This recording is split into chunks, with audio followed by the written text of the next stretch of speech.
Hello, with more on the nuclear threat from North Korea and what President Trump will say about it when he addresses the United Nations during his first General Assembly speech on Tuesday. We're joined in studio by Ambassador John Bolton. He's a former U.S. ambassador to the United Nations, Fox News contributor, senior fellow at the American Enterprise Institute, and chairman of the Gatestone Institute here in New York. Ambassador, good to see you, in person, not just in Washington. So what does Ambassador Haley mean when she says that there are, quote, plenty of military options? Well, I think that's certainly something the administration seems to be moving toward. I think it's regrettable still, though, that we hear about more sanctions and more diplomacy with North Korea. We've tried sanctions and diplomacy for 25 years.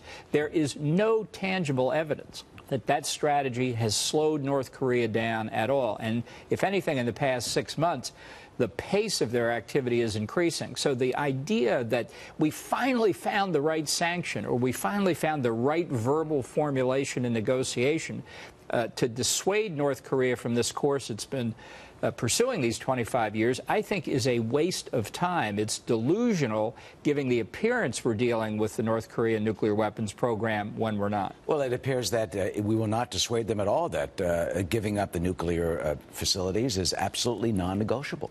Well, it is, and let's remember what the North really wants here, ultimately, is to reconquer the South. This is what has motivated them since June the 25th, 1950, when they invaded South Korea. They have many other reasons to want nuclear weapons, but ultimately, when they get this capability, if we pursue the same course we're following now, next year, whatever, they will use it not to launch missiles at the United States immediately, but to extort what they want from us, forcing U.S. troops out of South Korea, making the South more vulnerable, forcing U.S. troops out of Japan, because they don't expect that any American administration will stand up to the threat. But predictions of a military war or action would be untenable. You know, millions dead, 24 million in Seoul, for example. I mean, it's just something that really, frankly, for many is unthinkable. Well, I think these predictions are exaggerated. Look, nobody wants war on the Korean Peninsula. But here's the question Americans should ask themselves. When this current crisis is over in a month or 6 months or a year, do you find it acceptable that North Korea would still have a capability to hit targets in the United States with nuclear weapons? If you're prepared to accept that, then fine. But if you don't want to live under the threat of blackmail by this bizarre regime.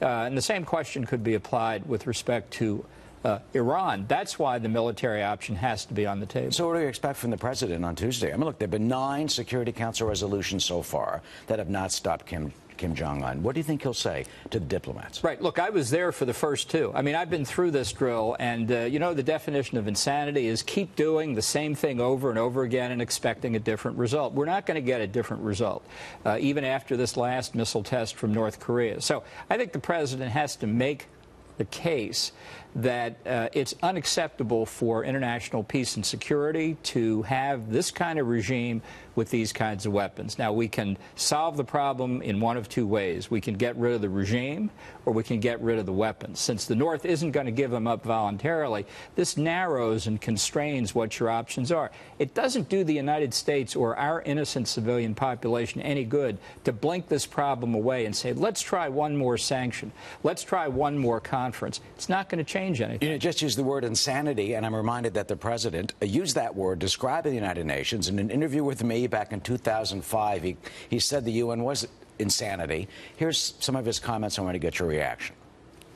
The United Nations is not a friend of democracy. It's not a friend to freedom.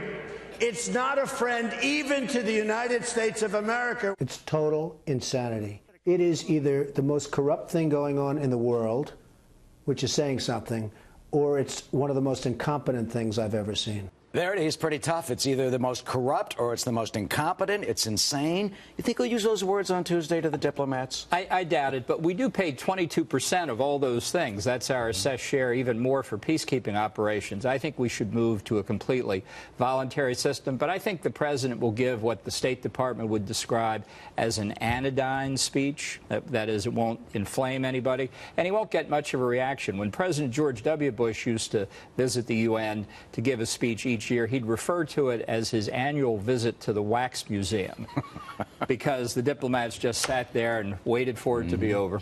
Do you think he'll use the words radical Islamic terrorism in that hall? He should. This is a place to speak directly to senior officials, not just UN ambassadors, but foreign ministers, heads of state from all over the world. And he needs to lay out the case to them, as he has to the American people. Ambassador John Bolton, who toiled in the vineyards of the United Nations for so many years. We'll see you this week. I'll be covering it, of course. So we'll see you back over there. Looking forward to a long week at the UN. As always, Ambassador, thank you. Glad to be with you.